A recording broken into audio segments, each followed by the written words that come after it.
परमेश्वर के वचन को सुनने को उत्सुक सभी विश्वासी भाई बहनों का मैं जबलपुर से जॉनसन आप सभी को मेरी ओर से जय मसीह। बाइबल बतलाती है कि इस संसार में बहुत से ईश्वर है, लेकिन जीवित और सामर्थी प्रभु या सृष्टिकर्ता परमेश्वर जिसने इस संसार को बनाया और जिसने चांद सूरज तारे बनाए और इस पृथ्वी के पेड़ पौधे जानवर और हम मनुष्यों को जिसने बनाया, वो परमेश्वर एक ही परमेश्वर जो कि आज भी जीवित है और हमारे मध्य में है और स्वर्ग में भी है।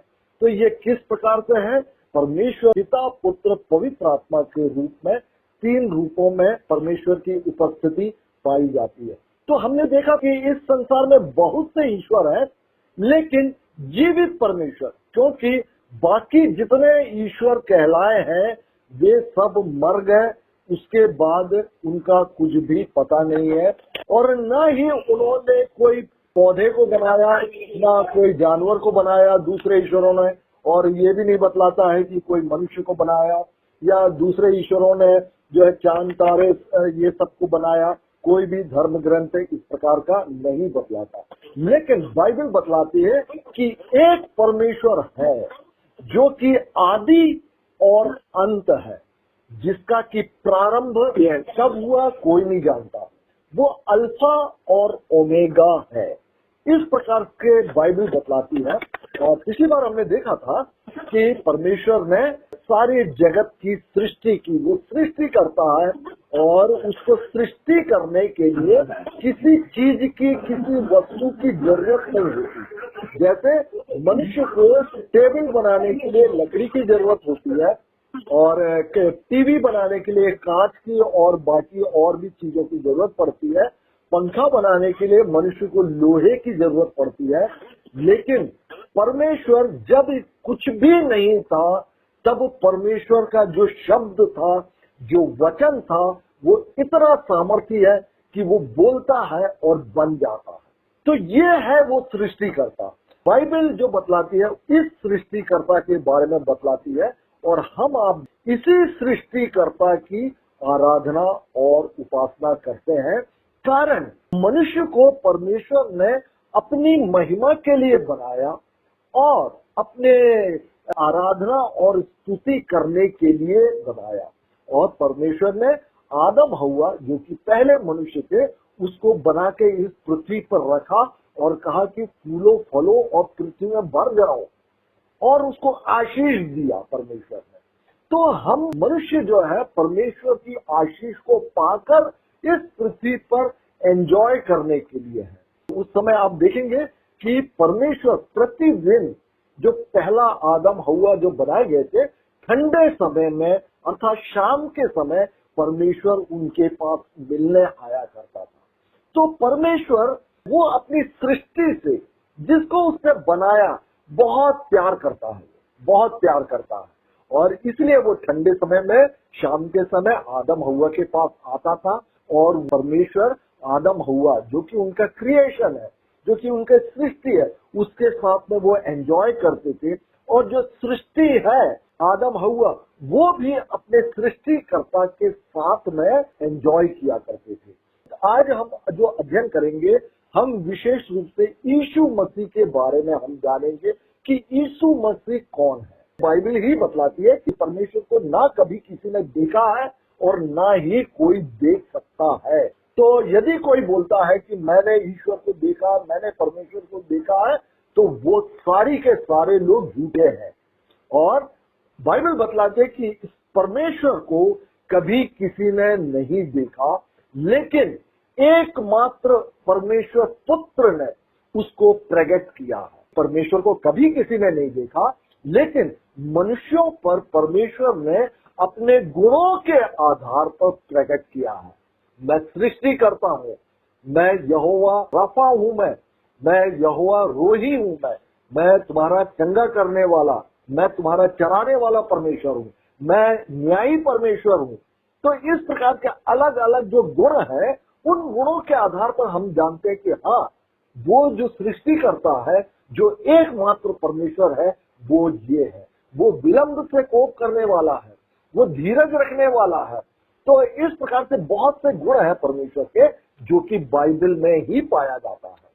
तो हम देखते हैं कि यीशु मसीह कौन है, कि यीशु मसीह अदृश्य परमेश्वर का प्रतिरूप है और परमेश्वर इस पृथ्वी पर सिर्फ एक बार वो अवतरित हुए हैं। वो जो परमेश्वर है वो एक बार अवतरित हुए हैं और जो कि है सृष्टिकर्ता परमेश्वर का वचन उस अवतार ने अर्थात यीशु मसीह ने ही परमेश्वर का वचन हम तक पहुंचाया, जो कि पहले स्वर्ग में थे यीशु मसीह, और उन्होंने पृथ्वी पर यहाँ पे करीब 33.5 साल उन्होंने यहाँ पर गुजारा और 3.5 सालों में उन्होंने जो स्वर्ग में परमेश्वर ने पिता ने जो उनको सौंपा था जो कार्य उसको इस पृथ्वी पर उन्होंने उसको पूरा किया।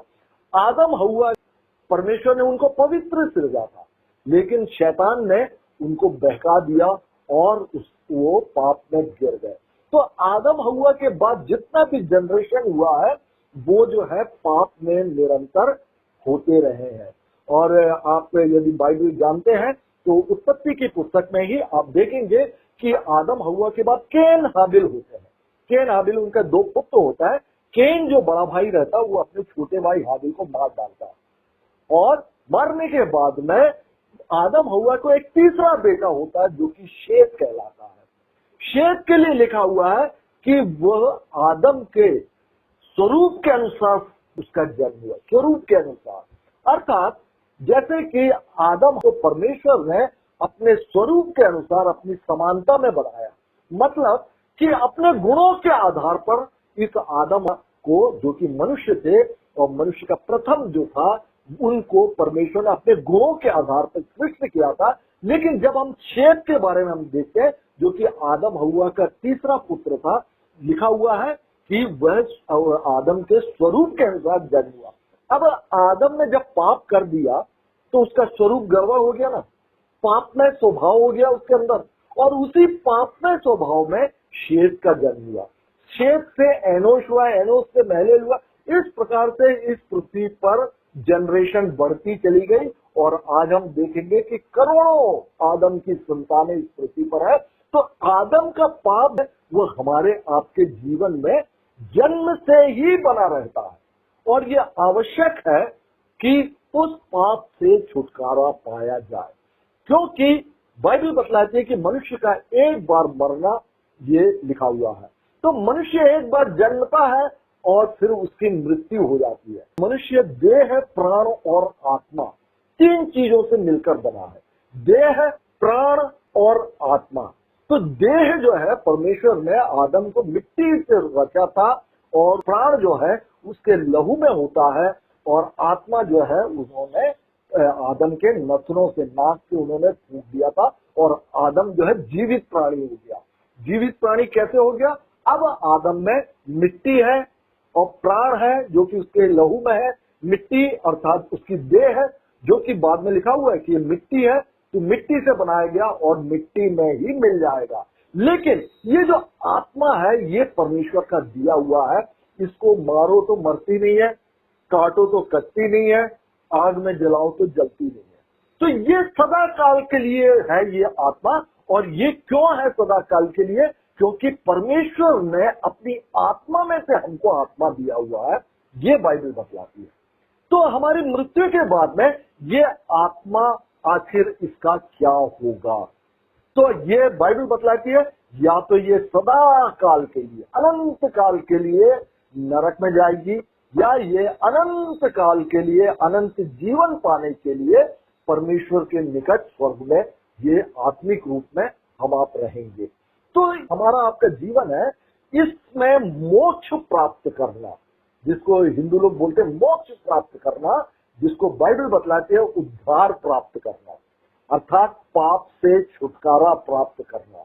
मैंने पिछले बार बतलाया था कि ये अन्य जातियों में बहुत से धार्मिक विधियां पाई जाती है। कोई नदी में जाके नहलाता है, ऐसे बहुत कोई पहाड़ों में सन्यासी बन जाते हैं।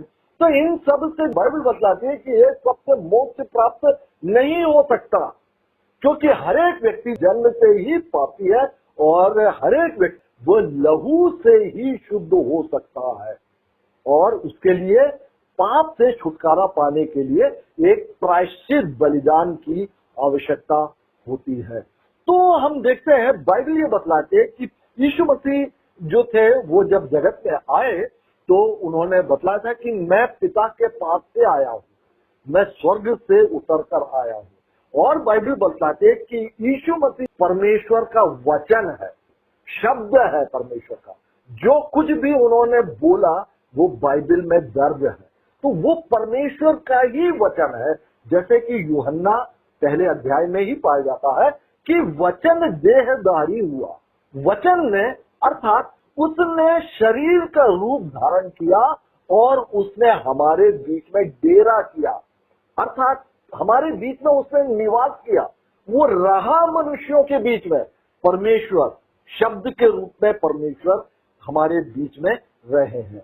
तो जो इस पर विश्वास करेगा वो उद्धार पाता है। और बाइबल बतलाती है जैसे इफिसियों 2 अध्याय और 8वें वचन में कि विश्वास के द्वारा अनुग्रह ही से तुम्हारा उद्धार हुआ है, अर्थात मोक्ष हुआ है। विश्वास के द्वारा होता है और परमेश्वर की अनुग्रह के द्वारा हम जो है बचा लिए जाते हैं, हम पापों से मुक्त होते हैं, हमको उद्धार मिलता है या हमको मोक्ष मिलता है। तो ये तुम्हारी ओर से नहीं बल्कि परमेश्वर का दान है ये। और लिखा हुआ है और ना कर्मों के कारण है, ऐसा ना हो कि कोई घमंड करे। अर्थात इस उद्धार को मनुष्य कोई भी कर्म कर ले, कितना भी पूजा पाठ कर ले, कितना भी मंदिर मस्जिद चर्च में डोनेशन दे दे, सोना चढ़ा दे, फल फूल चढ़ा दे, इन सारे क्रियाकर्मों से आप इसको खरीद नहीं सकते, उद्धार को, मोक्ष को। ये परमेश्वर का दान है। वो दान किसको दिया जाता है? जो कि उनके भेजे हुए पुत्र जिसे यीशु मसीह बोला गया है, और उनकी आज्ञाओं पर चलने के द्वारा हम परमेश्वर से हम निवेदन करते हैं, प्रार्थना करते हैं, प्रभु हमें आप उद्धार प्रदान करें, और परमेश्वर उसको दान के रूप में फ्री होकर देता है हमको। इसके लिए हमको कोई भी धन दौलत की आवश्यकता नहीं होती। तो यीशु मसीह के अर्थात परमेश्वर के इस पृथ्वी पर अवतरण की और पाप से छुटकारे की भविष्यवाणी जो है वो आदम के समय में ही कर दिया था। जैसे ही आदम हव्वा ने पाप कर दिया, इस परमेश्वर ने जो कि सृष्टि करता है, उसने इस मानव जाति के छुटकारे के लिए उसने वहीं पर बलि का प्रबंध कर दिया था। और वहां पर लिखा हुआ कि स्त्री के वंश से एक मसीहा आएगा। एक मसीहा का अर्थ होता छुटकारा देने वाला, छुड़ाने वाला, बचाने वाला। तो स्त्री के वंश से एक आएगा जो कि शैतान अर्थात पाप का सिर कुचलेगा। स्त्री के वंश से, पुरुष के वंश से नहीं। तो जितने भी संसार में पैदा हुए हैं ये स्त्री और पुरुष के संसर्ग से ही बच्चा पैदा होता है। लेकिन यीशु मसीह का जन्म ऐसा नहीं हुआ। यीशु मसीह जो थे, जिसकी भविष्यवाणी परमेश्वर ने आदम से ही कर दी थी, पहले आदम से, कि उनके जो वंशज होंगे, परमेश्वर जानते कि पाप में ही होगा। क्योंकि मैंने अभी जैसे शेद का उदाहरण देके बताया कि शेद आदम के स्वरूप के अनुसार उसका जन्म हुआ, अर्थात पाप में उसका जन्म हुआ। तो इस पाप से छुटकारे का जो प्रबंध है वो परमेश्वर ने वहीं पर बता दिया कि स्त्री के वंश से एक आएगा जो कि शैतान अर्थात पाप को वो कुचल डालेगा। तो इसके पहले से ही, उसके बाद आदम हव्वा के बाद से ही भविष्यवाणियां अलग अलग नबियों के द्वारा इस बात को बतलाते गए हैं।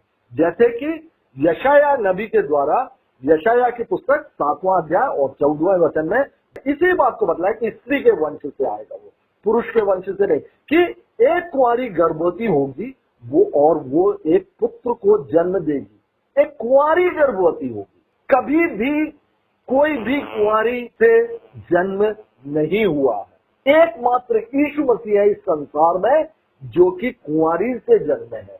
और मीका नबी की पुस्तक उसका 5वां अध्याय में उनके जन्म के स्थान के बारे में बतलाया कि यीशु मसीह जो है वो बेथलेहम में पैदा होंगे। और होशे नबी की पुस्तक में बतलाया गया कि बालक यीशु जो है वो मिस्र में जैसे जन्म होगा उनको, तो ये मिस्र में चले जाएंगे। और भजन संहिता 2 अध्याय और 7वें वचन में बताया कि ये जो बच्चा होगा ये परमेश्वर का पुत्र कहलाएगा। तो ये यीशु मसीह के जन्म के हजारों साल पहले की भविष्यवाणियां जो कि यीशु मसीह पर पूरी होती है। इसी प्रकार से यशाया 9वें अध्याय में भी बताया गया कि वो यीशु मसीह जब आएंगे, जब पैदा होंगे, तो वो गलील में प्रचार करेंगे। बिल्कुल पर्टिकुलर जगह का नाम बतला दिया कि वो गलील होगा, और ऐसा हुआ भी। यीशु मसीह पूरे गलील प्रदेश में बाद में प्रचार करते गए। यीशु मसीह के बारे में भजन संहिता में भी दिया कि वो दृष्टांतों में बात करेंगे। हम आप जानते हैं कि यीशु मसीह के कई दृष्टांत वो दृष्टांतों में ही बात किया करते थे। और आप देख सकते हैं जकरिया में बतला दिया था कि वो 30 चांदी के सिक्के में उसके साथ विश्वासघात किया जाएगा। ये देखिए जकरिया की पुस्तक भी कई सैकड़ों साल पहले, यीशु मसीह के कई सैकड़ों साल पहले का लिखा हुआ। तो ये सब भविष्यवाणियां जो है हम देख सकते हैं यहूदा इस्करियोती ने मात्र 30 चांदी के सिक्कों में यीशु मसीह के साथ में उसको पकड़वा दिया था। और भी आप देख सकते हैं कि दुष्टों के संग क्रूस पर वो चढ़ाया जाएगा। जो मसीहा आएगा हजारों साल पहले बतला दिया, ये यशाया नबी के द्वारा तो बतलाया गया कि, और हम देखते हैं कि यीशु मसीह 2 दुष्ट अर्थात 2 डाकू अगल बगल थे और उनके साथ में ही क्रूस पर चढ़ाया गया था। इसके बाद भजन संहिता 16 अध्याय में भी दिया गया कि उसका पुनरुत्थान होगा, वो मरकर फिर जी उठेगा, जो कि दुनिया के अंदर कभी किसी का नहीं हुआ। इस बात को भजन संहिता 16 अध्याय में बतला दिया। उसका स्वर्गारोहण हो जाएगा और फिर वो दोबारा फिर आएगा। तो इन सब की भविष्यवाणियां जब की गई और जब यीशु नाम का बच्चा एक कुंवारी से जन्मा, माता मरियम की गर्भ से जन्मा, तो पर जो है बहुत लोगों ने विश्वास किया कि जो हजारों सालों पहले से ही परमेश्वर के नबियों ने जिस मसीहा के आने के विषय में बतलाया गया था वो यही यीशु नाम का बच्चा है। तो भविष्यवाणी के आधार पर कुंवारी मरियम से यीशु मसीह का जन्म हुआ। और यीशु मसीह कौन थे? वो यीशु मसीह थे परमेश्वर का मेमना। तो मेमने जो है उस जमाने में, पुराने जमाने में पापों के लिए बलिदान करने के लिए होता था। तो कोई व्यक्ति पाप करता था तो मेमने को बलिदान किया जाता था, क्योंकि परमेश्वर ने ही ये प्रावधान दिया था कि लहू के द्वारा ही पाप क्षमा होगा। तो यीशु मसीह जो है परमेश्वर ने उसको, जो कि स्वर्ग में रहता था, उसने इस पृथ्वी पर परमेश्वर ने भेजा। हम मनुष्यों से वो परमेश्वर ने जगत से ऐसा प्रेम किया कि उसने अपना इकलौता पुत्र दे दिया। क्यों दे दिया? बलिदान होने के लिए, ताकि हम आपके पाप क्षमा किए जाए और हम आप अनंत नरक में ना डाले जाए। तो इस बात के लिए यीशु मसीह, जो कि जगत का पाप उठा ले जाता था और जो यीशु परमेश्वर का मेमना था, वो जो है वो कुंवारी मरियम से जन्मा। इस यीशु मसीह के जन्म के लिए स्वर्गदूत ने, इस बात को आप देख सकते हैं लूका 1 अध्याय और उसका 31वां और 32वें वचन में, स्वर्गदूत ने माता मरियम से बोला था यीशु मसीह के जन्म के पहले। क्या बोला? देख तू गर्भवती होगी और तू एक पुत्र को जन्म देगी, तो उसका नाम यीशु रखना। यीशु का अर्थ होता है प्रभु बचाता है, यहोशू या प्रभु बचाता है। वह महान होगा। स्वर्गदूत ने माता मरियम को बोला कि देख तू गर्भवती होगी और तू एक पुत्र को जन्म देगी, तू उसका नाम यीशु रखना। वो महान होगा और परम प्रधान परमेश्वर का पुत्र कहलाएगा। जोसेफ का पुत्र नहीं। माता मरियम के हस्बैंड का क्या नाम था? यूसुफ। जोसेफ उसका पुत्र नहीं कहलाएगा, क्योंकि उससे वो पैदा ही नहीं हुआ है। तो यहाँ पर बतलाया गया स्वर्गदूत ने कि देख तू गर्भवती होगी और तू तो एक पुत्र को जन्म देगी, तू उसका नाम यीशु रखना। वह महान होगा और परम प्रधान परमेश्वर का पुत्र कहलाएगा। मरियम ने स्वर्गदूत से कहा, यह कैसे होगा, मैं तो कुंवारी हूं। स्वर्गदूत ने उसको उत्तर दिया, पवित्र आत्मा तुझ पर उतरेगा। पवित्र आत्मा मतलब मैंने आपको पहले ही बतलाया ना, पिता, पुत्र और पवित्र आत्मा, ये तीनों जो है ना एक परमेश्वर है, लेकिन कार्य के रूप में ये अलग अलग कार्य करते हैं। तो यहाँ पे स्वर्गदूत बोलता है, जब मरियम ने पूछा कि ये कैसे होगा, मैं तो कुंवारी हूं, स्वर्गदूत ने उसको उत्तर दिया, पवित्र आत्मा तुझ पर उतरेगा और परम प्रधान परमेश्वर की सामर्थ तुझ पर छाया करेगी, इसीलिए वह पवित्र, अर्थात जो बच्चा पैदा होने वाला है वह पवित्र, जो तुझ से उत्पन्न होने वाला है, परमेश्वर का पुत्र कहलाएगा। तो अब आपने देखा कि जो आदम हव्वा ने जैसे ही पाप किया था, जो परमेश्वर ने बोला था कि स्त्री के वंश से जो आएगा, वही वंश, वही संतान कुंवारी माता मरियम के गर्भ से, वो परमेश्वर की पवित्र आत्मा के द्वारा वो गर्भवती हुई, किसी भी इंसान के द्वारा नहीं, वो अपने पति के द्वारा गर्भवती नहीं हुई, और परमेश्वर की जो पवित्र आत्मा उस पर उतरी और वह गर्भवती हुई, और उसने जो पुत्र जन्म दिया उसका नाम था यीशु, प्रभु बचाता है। तो वो बचाने के लिए आया था, और जैसा मैंने बतलाया है कि वो परमेश्वर का मेमना था, जो परमेश्वर ने अपने मेमने को भेजा कि वो जगत के लिए, जगत के पाप को उठा ले जाए, और हम आप जो जन्म से ही पापी हैं और इस संसार में जब तक जीवित रहते हैं, कुछ ना कुछ आज्ञाओं का परमेश्वर के, वो सृष्टिकर्ता के, अपन परमेश्वर ना भी बोले हम, वो सृष्टिकर्ता जो कि एकमात्र सृष्टिकर्ता है, जो मनुष्यों को, जानवरों को, पेड़ पौधों को, इस पृथ्वी को, चांद तारों, सब कुछ जिसने बनाया, उस सृष्टिकर्ता का जो योजनाओं के या उसकी आज्ञाओं का हम उल्लंघन जाने अनजाने में करते हैं, तो हमारे पाप से उद्धार के लिए आवश्यक था कि एक उद्धारकर्ता का जन्म हो। कुलिस्सियों पहला अध्याय और उसका मैं 15 से लेके 17-18 वचन तक मैं पढ़ूंगा। वहां पर लिखा है, यीशु मसीह के बारे में लिखा हुआ। यीशु मसीह कौन था? वहां लिखा हुआ है, मसीह अदृश्य परमेश्वर का प्रतिरूप और सारी पृथ्वी में पहलौठा है। सारी पृथ्वी में पहलौठा, क्योंकि उसी में सारी वस्तुओं की सृष्टि हुई है, स्वर्ग की हो अथवा पृथ्वी की, देखी हो या अनदेखी, ये सब कुछ जो है ना यीशु मसीह के लिए बनाया गया। सिंहासन, अधिकार, प्रभुताएं, प्रधानताएं, सारी वस्तुएं उसी के द्वारा और उसी के लिए सृजी गई है परमेश्वर पिता ने। ये है वो यीशु मसीह। और अब यीशु मसीह के विषय में इब्रानियों पहला अध्याय उसका पहला वचन वहां पे पाया जाता है कि पूर्व युग में परमेश्वर ने हमारे पूर्वजों से थोड़ा थोड़ा करके बातें की और भांति भांति से नबियों के द्वारा बातें की। तो जब आदम हव्वा को जब सृजा था, जब वो पवित्र थे, परमेश्वर ठंडे समय में अर्थात शाम के समय उनसे रूबरू होके मिलकर बात करता था।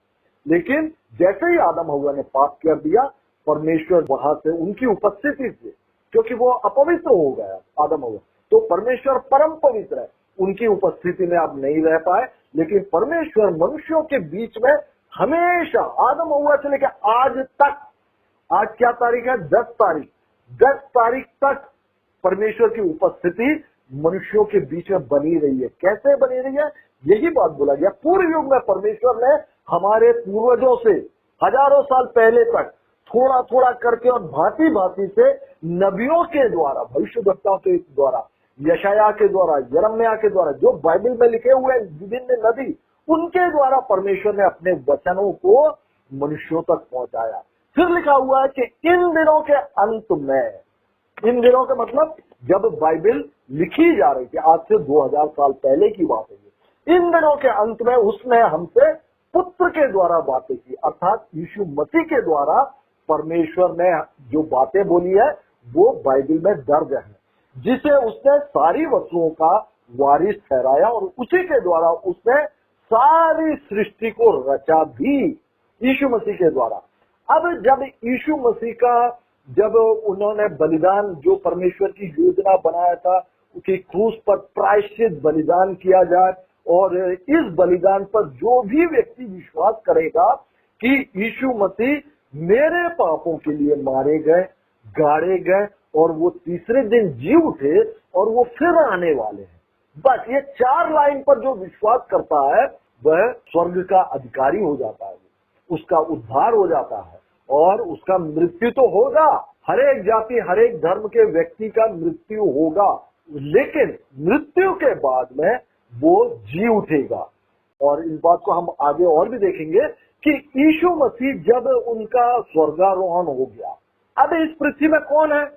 पहले तो आदम के समय में परमेश्वर मनुष्य के साथ में पृथ्वी पे था। जब वो चले गए तो नबियों के द्वारा वो परमेश्वर संपर्क रखे थे और नबियों के बाद में यीशु मसीह के रूप में परमेश्वर जो है स्वयं इस पृथ्वी पे थे। अब यीशु मसीह भी चले गए तो यीशु मसीह ने जाते जाते ये बोला था कि मैं जा रहा हूं, मैं एक सहायक तुम्हारे लिए भेजा और वो तुमको सारी बातें, जब वो आएगा तो सारी बातें तुमको समझाएगा। तो आज परमेश्वर की यही तीसरा रूप जो है पवित्र आत्मा इस समस्त पृथ्वी पर है, समस्त पृथ्वी पर मनुष्यों की संगति में है। और ये पवित्र आत्मा भी जब यीशु मसीह दोबारा फिर आएंगे तो ये पवित्र आत्मा उठा ली जाएगी और यीशु मसीह जो प्रभु में मरे हुए लोग होंगे वो भी सब पुनरुत्थित होंगे।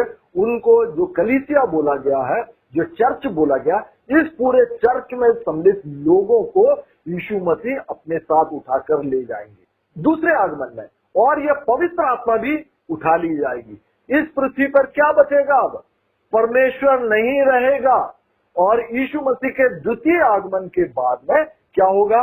7 सालों का क्लेश काल होगा, कष्ट काल होगा और 7 सालों के उसके बाद में ये पृथ्वी सब जो है नष्ट हो जाएगी। अर्थात ये जो यीशु मसीह के द्वितीय आगमन के बाद में ये पृथ्वी परमेश्वर विहीन हो जाएगी। परमेश्वर का कोई भी, ना यीशु मसीह रहेंगे या ना पवित्र आत्मा रहेगा, ना ही परमेश्वर स्वयं रहेंगे। जो भी लोग रहेंगे वो शैतान से पीड़ित लोग रहेंगे और वो भारी कष्ट में वो लोग पड़ेंगे। तो इस प्रकार से हमने देखा।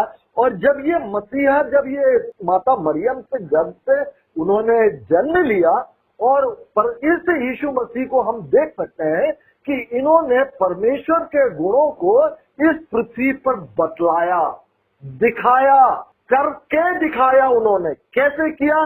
जन्म के अंधों को आंखें दी, जन्म के लंगड़ों को चंगाई दी, गूंगे बहरों को उन्होंने चंगाई दी, कोढ़ियों को शुद्ध किया और मरे हुए को जीवित किया। इसको ना दुनिया का कोई डॉक्टर कर सकता है और ना ही इसके पहले कभी किसी ने किया।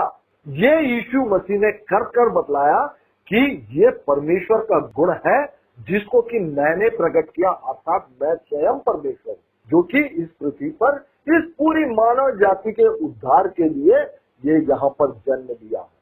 तो ये था यीशु मसीह। यीशु मसीह ने कोई जादू नहीं किया कि अंधे को बोल दिया कि तू चंगा हो जा, तो वो चंगा हो गया और उसके बाद यीशु मसीह चले गए तो 2 दिन के बाद में फिर उसको वैसे क्या वैसे ही हो गया। ये जादू कहलाता है। यदि दोबारा फिर वो पलट जाए तो वो जादू कहलाता। यीशु मसीह ने जादू नहीं किया। वो जीवन भर जो जन्म से लंगड़े थे, जब उन्होंने चंगाई पाई तो बाकी पूरा जीवन उन्होंने पूरे स्वस्थ और अच्छी रीति से चलते फिरते हुए सामान्य ढंग से उन्होंने अपना जीवन जिया। और आप देख सकते हैं कि जो यीशु मसीह ने अंतिम बात क्या किया, यीशु मसीह को हमने देखा कि भविष्यवाणी उसके लिए की गई थी। वो पूरी की पूरी भविष्यवाणी जो बाइबल में पुराने नियम में पाई जाती है, भविष्यवाणियां जो हजारों साल पहले की गई थी, वो पूरी की पूरी नए नियम में वो उसको हम पूरा होते हुए यीशु मसीह के ऊपर उसको देखते हैं। और यीशु मसीह अपना प्रायश्चित बलिदान भी उन्होंने किया और वो तीसरे दिन जी भी उठे और जी उठने के बाद 500 लोगों को इस पृथ्वी पर दिखाई दिया और सबके देखते देखते वो स्वर्ग में उठा लिए गए। ऐसे नहीं कि चुपचाप चले गए, रात में चले गए। लोगों के देखते देखते दिन के समय लोग इसके लिए गवाह हैं कि यीशु मसीह वो स्वर्ग में उठा लिए गए। उन्होंने बतलाया भी कि मैं स्वर्ग से आया हूं करके, और वापस वो स्वर्ग में वापस भी चले गए। तो परमेश्वर का ये जो सुसमाचार यीशु मसीह के द्वारा जो दिया गया था, पिता परमेश्वर ने, जो कि सृष्टि करता है, वो सुसमाचार क्या है, उस पर हमको विश्वास करना। वो सुसमाचार है यीशु मसीह मेरे पापों के लिए मारे गए, मेरे पापों के लिए। मैं पापी हूं, इसीलिए वो मारे गए, गाड़े गए, तीसरे दिन जी उठे, और वो फिर आने वाले हैं। जो इस बात पर विश्वास करेगा वो उद्धार पाएगा और अनंत जीवन के में वो प्रवेश करेगा। और बाइबल इसके लिए बतलाती, क्या बतलाती है, आपको करना क्या है, मन फिराओ की बात करती है बाइबल। अपने मन फिराओ, अपना जो पुराने, जो जितने भी ईश्वर मानते रहे हैं, जो कुछ भी गंदे काम करते रहे हैं, इन सब बातों से मन फिराओ, और सबसे पहले आप मानो कि मैं पापी हूं, मैंने पाप किया है। किसी न किसी प्रकार से हमारे जीवन में यदि एक भी पाप रहता है तो हम परमेश्वर के राज्य में प्रवेश नहीं कर सकते, अर्थात स्वर्ग राज्य में प्रवेश नहीं कर सकते। इसलिए सबसे पहला काम है मन फिराओ और अपने पापों से पश्चाताप करो, पश्चाताप करो और विश्वास करो इस बात पर।